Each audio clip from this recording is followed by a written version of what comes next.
I'm Caroline Dowd-Higgins. Thank you for listening to Your Working Life, my podcast series featuring thought leaders in the career and personal growth arena. You spend a significant portion of your life at work, so I'm on a mission to provide you with tools, inspiration, and resources so you can enjoy your career and love your life.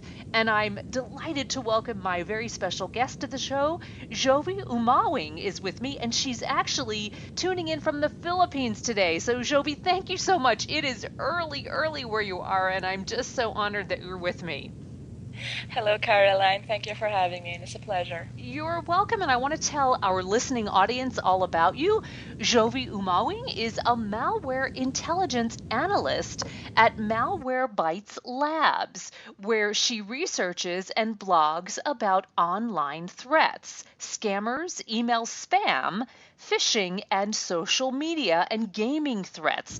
Jovi's a well-versed writer in online threats, malware, and security with 10 years of experience translating technical information for consumers, SMB, and enterprise audience. And before joining Malwarebytes, she held research and technical communication positions at Trend Micro, GFI Software, and Threat Track Security. And as I mentioned, Jovi is tuning in today from the Philippines, so I couldn't be more delighted about having my very long distance guest today. So Jovi, the crux of our interview topic is really to talk about what are the contributing factors of so few women, and minority women at that, in technology, and how we can close this gender gap. So tell me, how did you get started in this career field? I'd love to hear about your career trajectory. Well, I first started off in the antivirus industry specifically when my brother asked me to work with his company because he was working with Trend Micro before as a technical support staff. Yeah, and at that time they were looking for associate engineers in another department, so he actually referred me. So yay to your brother, right? Fantastic. Yeah. And is this something, I know you earned your Bachelor of Science in Information at St. Louis University. So how did you get interested in college about technology? Because as we know, there's a real shortage of women in this field. Actually, my story is quite unique because at that time computers are not that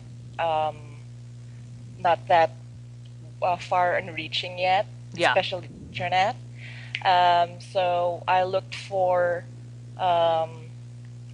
a course that I know would be big in the end.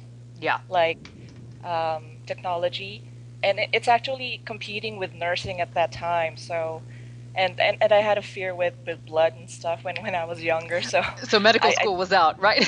Yeah, medical school is out.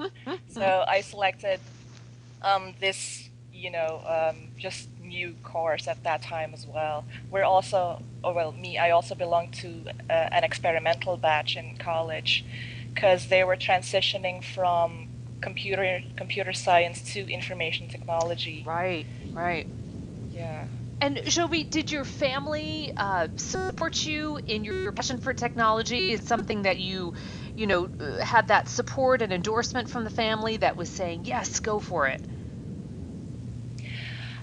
In the first place, I didn't receive any discouragements. Okay. Actually, I'm very grateful and very fortunate about that. So whenever I would focus on something, and whenever I set my hopes on it, they would support me 100%. That's lovely. So important. And I thank them for that as well. So then tell me about the path, because now you're an intelligence analyst at Malwarebytes Labs. So tell me about how that evolved. Well, that involves looking for online threats, and by threats I mean spam, phishing, and malware threats as well. So you're a detective of sorts, right? In a way, yeah. But we start off looking for in the wild threats or the threats that are currently active at that time. So it's very real time and very fresh. Is it energizing and exciting and a little bit scary? Yeah, a little bit of both actually. It's exciting in a way because you know that you're going to find something that's worth writing about, and Yeah. this thing that you're going to write about would be helpful in a way that it would protect users from this kind of threat once you write about it and you dissect it. And it's exciting as well in a way because you know that it's going to be helping other people. Yeah, I bet that part of it, the helping uh, factor is not something others consider right off the bat when they think about a career in technology, but you really are helping others in a very important way. Yeah, it's my personal advocacy to actually help people in this way and to also um, delve into other advocacies like supporting um, girls growing up Yeah. and they want to do coding and stuff and they want Hmm. to pursue careers in STEM meaning science, technology, engineering, and mathematics courses. And I'm also advocating for the privacy and security of kids and family online. Fantastic. Oh, I'm so glad to hear that. So, Jovi, one of the big questions that we always talk about as women in the workforce is how difficult it is to maintain an intense career and also some joy in life, right? And even though I don't like the phrase work-life balance, it is one that we use a Hmm. lot. I prefer to talk Yes. about work-life integration. So, what are your tips? How do you thrive in both? Actually, mine is a bit different as well because um, at first I often hear this work-life balance when I go online, and I'm actually curious about it. So when I started looking for ways on how I do that, I find out that it is actually quite difficult for me to separate my work and life balance because whatever work life I do beyond work, which is reading, playing video games, and writing, they all feed back into my work. Yeah, you Like, have yeah. you have technological applications too, right? Yeah, yeah. For example, when I pick up books from Amazon to read, I usually go to books that I'm interested in, like social engineering, Yeah. hacking, and marketing. And since most of my friends on Twitter, for example, are security experts, and they would tweet about security stuff while I'm already off work, I would still be encouraged to click on the links that they're sharing and read more about it. So that's exciting though, because that's something you're passionate about even beyond your work day. What about wellness and health and well-being, Jovi? Do you have any particular things that you do to honor your body and your mind and your spirit and how you thrive physically? Um, Spiritually, I just read the Bible. Hmm. I do that at least every morning or every time I go to sleep. I make a Hmm. point to spend 15 or 10 minutes just reading it Good and for you. reflecting on it. Yeah. And any workout routine or thinking about your nurturing your body, because I think it can be very stressful having an intense career. Yeah, it can be, yeah. I simple stretchings would do. I'm not really that of a gym rat. I would love to do that one day, but maybe not at this point in time. Good for you. I understand. And listen, there are all different levels of engagement, so that's okay. So, Jovi, let's hear your advice for women listening, because so many women tune into the show who are considering a career in the technology industry, but don't even think of it now as a possibility, right? They think it's so far out of reach. What would you share with them? I I think what I'd like to share with them is before they delve into having a career in security or in the tech industry in general, they would they should find a model wherein they could try to emulate because a A lot of role model. Yeah, yeah, okay. a role model because a lot of women are easily discouraged when it comes to tech and other sciences, and especially when they want to pursue a career in it, but they feel a bit intimidated and they feel like they're not good enough. Actually, you are, and the tech industry really needs women right now, not Yes. because yes, not because we want to level up the playing field, but it's also to foster or promote diversity in the workplace, and that is something that we really really need right now. Absolutely. So so yeah, when looking for a role model, we actually have women in tech that are in powerful positions. I think the first person that comes to mind would be Marissa Mayer of Mm-hmm. Yahoo. Certainly. Yeah. So, did you have role models, or do you continue to have role models, Jovi? Actually, yeah. My actual role model is a fictional character, actually, from a TV series that I'm very fond of. She's a female captain of this starship that she's manning, and her name is Captain Janeway. All And the right. other role model that I particularly look up to is an actual in a researcher in my field. Her name is Joanna Rutkowska, and she has been um, she has been this out of the box thinker engineer who actually challenged other security minds when it comes to penetrating and when it comes to penetrating secure systems in a stealth way. Great, great. So let's drill down into your subject matter expertise, and that is online threats. So let's talk about that. What should women in particular be concerned about with online threat? What should we be wary of, and how can we protect ourselves better? I think the top of mind answer for that would be voyeurism. That's one of the threats that I'm very very particular with, and that I think women should be aware of. Voyeurism is when, in the world of tech, voyeurism is when someone is, you know, actually looking at you, watching you, and without you even knowing it. And Hmm. hackers can actually do that. What they do is they hack your system and then they enable your machine camera. Wow, that's creepy. So Yeah. they're literally watching you.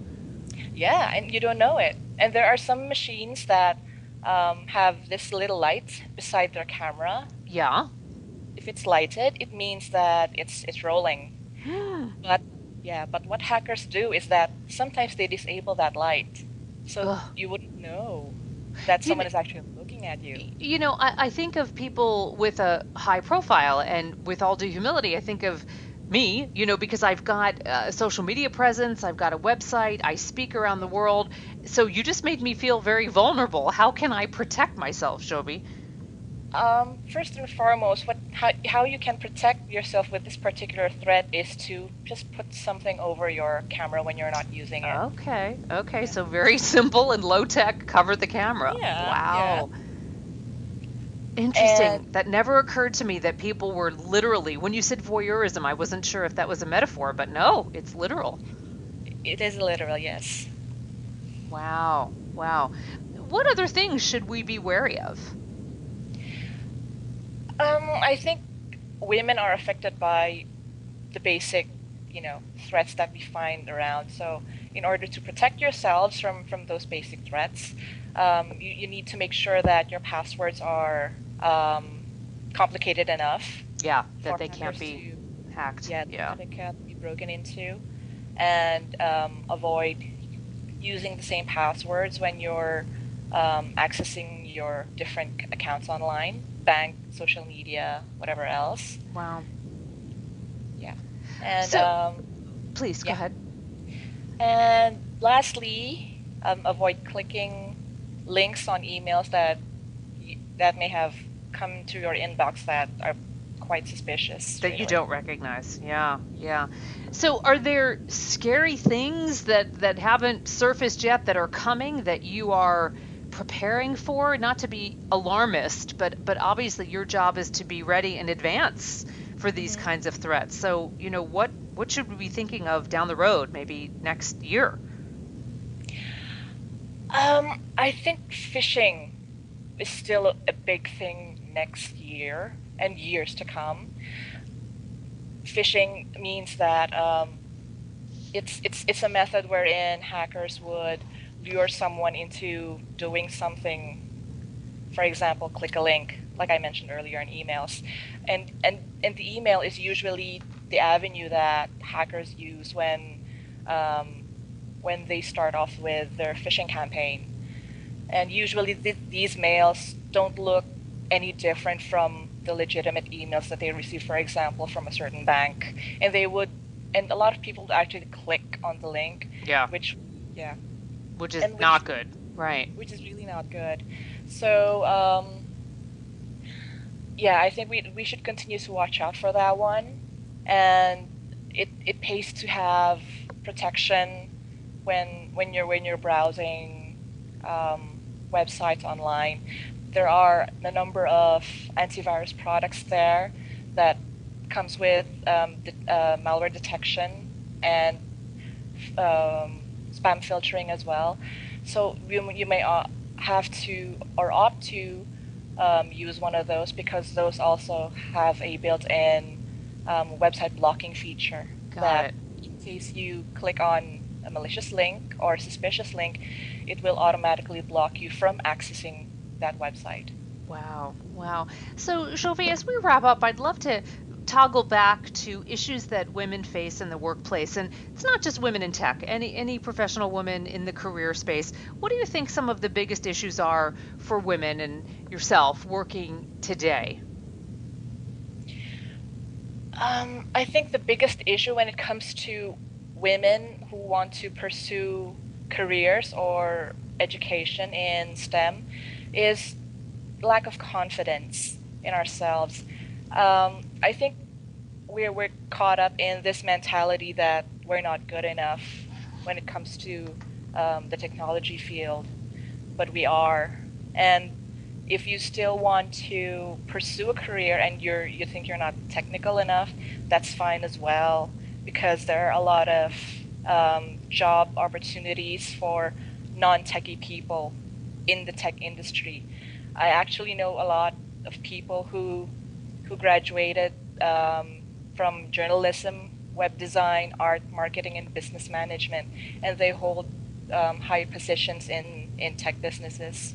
So I think that should encourage more than discourage anyone, really. That's great. And I do agree with you that technology is multidisciplinary, right? And obviously, there are things you can learn on the job and additional skills and competencies that you can acquire or earn, but it shouldn't be something that non-technical degree holders don't pursue, right? They should check it out and see what appeals to them and see how it might be career worthy. Absolutely. They should give it a try, really. Good for you. Good for you. So, Jovi, last question. What advice do you have for the women listening who are considering a career in tech, whether they're newly minted from their respective university, or maybe they're in a career and they're looking to reinvent and change and consider the technology world? I think the same advice applies from earlier, really, is to find themselves a role model wherein they can try and emulate. And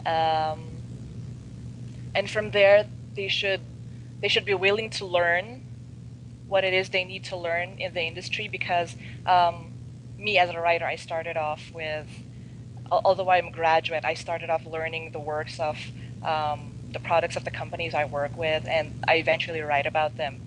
And I have to be an expert because in order to address concerns that people might actually um, throw at me. And Hmm. this would really, and it actually helped them a lot, and I hope it helped them a lot. And yeah, I think that's it. Good for you. Good for you. Jovi Umawing, thank you so much for sharing your wisdom and expertise and for doing a great part in inviting more women into the technology field because we do need to close the gender gap. And I thank you for sharing your time and expertise. Again, thank you for having me, and it's a pleasure, pleasure, pleasure to be here. Well, you are so welcome. I hope our paths cross again soon. And I want to thank all of you for tuning into Your Working Life, where my goal is to help you design your career destiny so it doesn't happen by default. True career and life satisfaction is possible, and it's time to embrace what you love doing so you can do more of it. I'm Caroline Dowd-Higgins. Take good care.